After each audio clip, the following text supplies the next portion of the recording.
Mesdames et messieurs, bonjour et bienvenue. Vous êtes bel et bien sur notre chaîne YouTube et vous avez raison d'y être. Alors, avant de commencer, abonnez-vous à la chaîne et activez aussi la cloche de notification pour ne plus rien manquer. Partagez également la vidéo avec vos proches si vous la... Mort de la reine Elisabeth II, ils sont enfin réunis. William, Kate, Harry et Meghan se sont recueillis à Windsor et ont longuement salué la foule. Suivez cette journée historique du samedi 10 septembre durant laquelle le roi Charles III a été officiellement proclamé roi au palais St. James à Londres.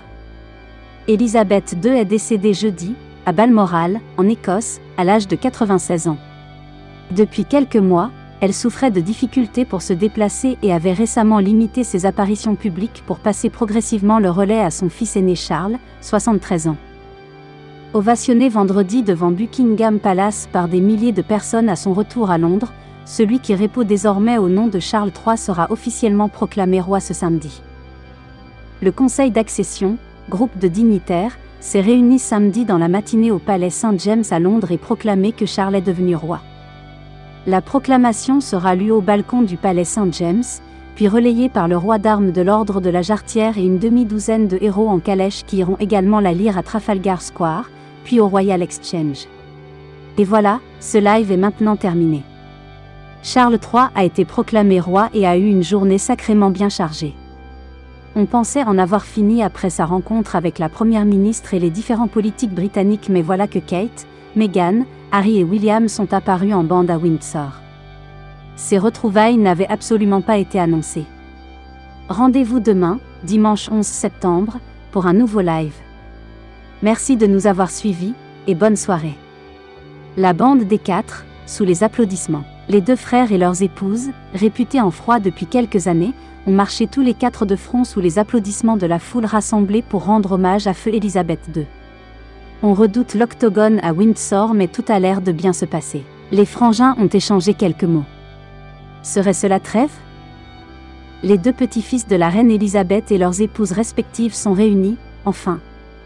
Ensemble, ils prennent le temps pour se recueillir près des nombreux bouquets de fleurs déposés devant le palais de Windsor, un des lieux de résidence de la reine. Les deux couples saluent également tranquillement la foule massée près du château pour honorer la mémoire de la reine. Les princes William et Harry, Kate et Meghan se recueillent ensemble devant les fleurs à Windsor. À l'agenda dimanche, ce sera le début du dernier voyage d'Elisabeth II, après 7 décennies de règne. Le cercueil de la reine sera transporté au palais d'Holyrood, la résidence officielle de la monarque en Écosse. Les administrations décentralisées d'Écosse, du pays de Galles et d'Irlande du Nord proclameront l'avènement du nouveau monarque. Le programme de lundi et mardi. Une procession sera organisée jusqu'à la cathédrale Saint-Gilles d'Édimbourg où aura lieu une cérémonie religieuse avec des membres de la famille royale. Le public devrait alors avoir la possibilité de venir se recueillir devant le cercueil. Les deux chambres du Parlement à Londres se réuniront à Westminster Hall pour un hommage à la souveraine. Le roi devrait ensuite quitter Londres pour l'Écosse, le pays de Galles et l'Irlande du Nord. Sa première tournée sous cette étiquette.